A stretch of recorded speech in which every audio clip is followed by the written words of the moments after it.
everyone. I'm Danica.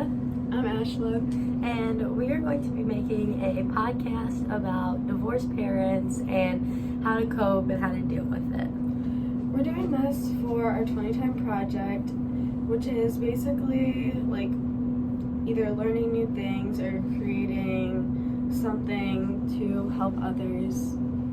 But we're doing this to help others find ways to cope with divorced parents or ways to make their experience with divorced parents easier.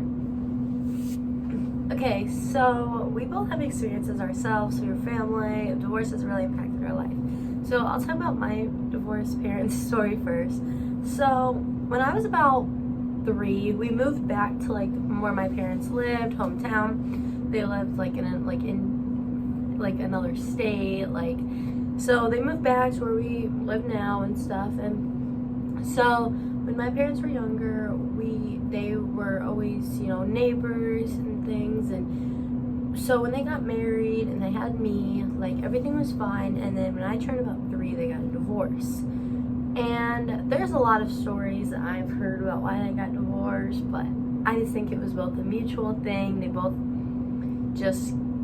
just weren't meant to be. So I just remember a lot of experiences. I remember probably 3 memories of my parents being together, and that's kind of sad, but and I just remember my mom always saying, I was a 3-year-old saying my house was broken because my parents weren't home.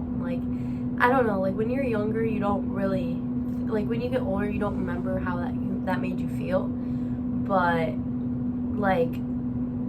your parents remember it. And so I was just confused when my parents weren't home, and I was very sad.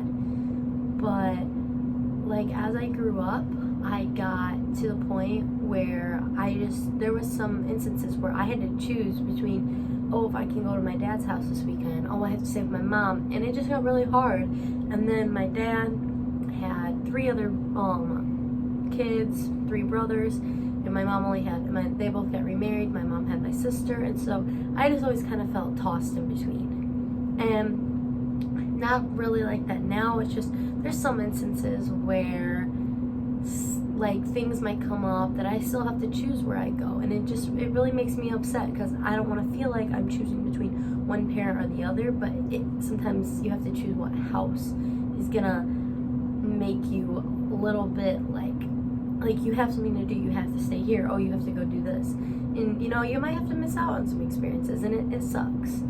And my parents got remarried, and at first with my stepdad, I didn't really feel uncomfortable because I was really young. But when my current stepmom came into the picture, it wasn't really weird, it wasn't uncomfortable because she was a girl. It was just weird because my dad was dating, so it just, I don't know, it just made a lot of difference. My parents haven't always gotten along. They are in the best spot they've ever been, with me now. And so I think growing up, I just had some of those experiences where I just felt really unstable, and I felt like I had to choose, and I was just always really upset. I was never really angry at one parent or the other. I was just very upset. So, Ashlyn. So after we talk about our experiences, we're going to ask a few questions. But you said you had multiple not stepmoms, but relationships. Yes. With your dad. He had different relationships, and then ended up having different kids with different women. How did you ever feel awkward, or what was your emotions with his different relationships? Well, the one that he had my first brother with, I was very me and her, I'd grown up for 2 or 3 years with her, so I never felt weird, but she treated me very different. She had another kid that was my old stepsister, and she just treated me bad, I would say. So I always felt sad about that. And my dad didn't really realize it was going on until stuff escalated between them, that escalated stuff between me and her. And so that's when they just weren't meant to be. And now there was a couple of them where I had to go to their house, and it was just very weird for me, and it was just this isn't my home. And my dad was kind of all over the place, and not with me, just all over the place with himself. He couldn't really find what he was meant to do. So it was just very like upsetting. But once I got a little older, him and his new wife, they got married, like everything has been okay since. Like I've always felt comfortable with her, except from at the start when I didn't really see her and my dad all that often because of like, you know, my parents not getting along. So I don't know, it just kind of, it felt weird. Do you feel the bond with your parents grew or lost? Like either one of them? I feel that it's been kind of rocky between all of them. Like sometimes it'll be like me and my mom are really okay, and me and my dad like just aren't really talking. But then there's other times where me and my dad are talking a lot, and me and my mom just aren't getting along. And then there's just some times where it's in the middle. I just think it really depends with my family. Okay. Do you want to do one more question? You can talk. Okay. So I have a very, like, not very different story than Danica, but it's pretty opposite. My parents got divorced like a year or so ago. So when I was like 15, 14 years old, they got divorced. So it wasn't when I was younger. And hers was like kind of mutual. They knew they weren't right for each other. I think that's kind of what she said. I don't want to. Yeah. And my parents' divorce was not mutual. My mom was the one to get stuff going, but it wasn't even a clean divorce by any means. Custody was a battle. Yeah, I'll say that. Like, it was a struggle, and it still is. Like, there's still custody stuff that we're figuring out, and like, obviously it's still very new, so we have to figure out what works best for our families, because obviously not one single statement from the court's gonna go for everybody, and it's not gonna work the same for every family. But the divorce was pretty messy, and they stayed in the same house together while they were getting a divorce, so there was always that kind of tension in the home for a while there. So that kind of beat down on everybody, I think. Like, that just took everybody's happiness just slightly down. But now we've figured out some things. Obviously there's still custody going on, like I said, but there's no agreeing, there's no, like, they can't find a common ground, and the court doesn't want to really settle anything either. Like, the court doesn't do anything in our case, which kind of sucks, but I don't know. Obviously, divorce is rough on anybody, but our situation has been pretty harsh with not agreeing, custody, just constant arguing and fighting between parents. Like, I don't know. It's not by means the cleanest divorce ever. So, did you experience some anxiety with your parents' divorce? Not, I wouldn't say like anxiety, like, oh my god, my parents are getting a divorce. Like, I'm so, like, not anxiety like that, but like anxiety, like, about like the situation, kind of like, do you ever feel like anxious or depressed about it? There was definitely in the beginning like anxiety of the unknown and like what the new life was gonna be like. And while my parents were going through the divorce, they were going through bankruptcy as well.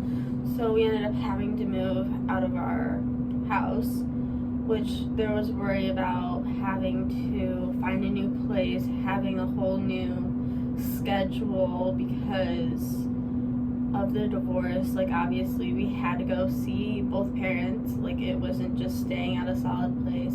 There was a lot of fear, the unknown, and there was definitely a little bit of depression, because as the divorce came and got going, I had never had a relationship with my dad. Like, it wasn't like buddy. We just almost like acquaintances in a way, but we were family. But as the divorce went on, I lost connection with him, and I don't really talk to him that much, and we have a terrible relationship, but there was definitely depression on having to go see him on his weekends, or having to go do something. I don't even like having to go do something with him because I just wanted to stay and like relax. I don't know. Do you think that your relationship with your dad is due to, just a lot of change, and the fact that, he had to work a lot growing up, and, so do you just feel like now especially that the change has been like happening, like you have to go there, like do you almost feel like obligated like that, and so it just makes it worse? Yes. So with him during the divorce, I saw, and like even now, like after it, I see like his true personality, because as much as like it's weird to say, now that there's a divorce, he plays a bigger part in my life, because I probably spend more time with him than I ever did. But it definitely feels like an obligation to go. Like I'm forced to go on weekends. I'm forced to stay there Sunday night and not go home, and then I have to wake up in the morning and go home and get ready for school. But there was definitely like a lost relationship, and like my mom, our relationship has probably grown because she'll talk and be open with us about stuff, and it just keeps a constant form of communication. But there are certain things that my dad did that just keeps us growing apart. And like one specific event, like last year, I was not doing well. My mental health was really bad. I had severe OCD, and I told him I really wanted to go home because when I'm here I'm even more depressed, and he told me I was depressed because I made myself depressed. I was making myself feel this way, and it really took a toll on me, because I was like, depression is something you can't really control. Yes, if you go to therapy or whatever, but it's always going to kind of be with you. So that kind of felt like a punch in the chest. Well, now, I've talked to your siblings and stuff, like, do you, like, now that your mom, is dating, is it weird for you? It's definitely weird. It's not like, oh, I don't like him, or is it just like, I just kind of feel weird about him because it's not normal? It's definitely, like, weird for me because I've only ever seen her in one relationship for however many years, and then just having this new guy that I don't know, and just him becoming a bigger part in her life, and then being introduced into our lives. It's really weird in a way because it's something I'm not used to, and it's very new. And once things, like, say they do stay together, and once things keep going through and I get more used to it, I'm sure I'll be fine with the whole situation. It's just really weird and strange at the moment. Well, so now that we've shared our experiences, we are going to bring other people onto this podcast or video and talk to them about their experiences to get some input. And I'd say from a takeaway from both of our divorces is you have to just go with the flow. Like, it's going to be rocky, it's going to be messy, and you have to just, go with the flow. And, I would say, for my situation, I was younger, but I was always open to ideas. I was always open to talk. And I mean, once you're older, I've looked at statistics. Teenagers are more likely to, cling to one parent. They're more likely to be angry and shut down and be depressed. And, younger kids are more likely to be sad and confused. And that's how I was. She was, teenager. Yeah, we obviously fall into those, like, statistical standards, and, like, there's obviously other experiences for those, like, statistics, so you're not alone in, like, how you feel. And, like, even if you fall into certain categories, not everybody's experience is the same. Yes. And I would say, you know, you just have to know you're not alone. You have to talk to your parents. You have to be open with them. And if something is wrong, you have to talk it out. You have to try to at least get along the best you can, like with other people. You can't bring it out on other people. Like you just have to be willing to talk, I would say. Yeah, definitely being open. And if you need some extra help to help you get through whatever's going on, therapy is always a good option just to get your feelings out. Because if you need a person to talk to, you need a good cry, it's definitely a good place to go, and they'll help you find your way through it as well. Any other advice? I don't think so. I would just say, you know, therapy is always an option. You have to be willing to talk with your parents and, you know, other people as well, because sometimes your parents might be going through a lot of stuff, so they don't really understand what you're going through because they didn't grow up like that, or so phone storage. But anyway, so this is the outro basically. So basically you just have to be open, you have to be willing to talk, and yeah, I would just say, you know, go with the flow. Yeah, definitely as you're older you have to be more open, because you're obviously going to have some worldly experience and you're not going to be as naive as a 3-year-old per se, so you've got to be open and figure out what's going on, and you have to keep up and talk to people. So yeah, so I think that concludes this video, and I would just like to say, you know, next time that we record, we will be bringing someone else on and talking about their experiences. And so yeah, bye. thanks for watching.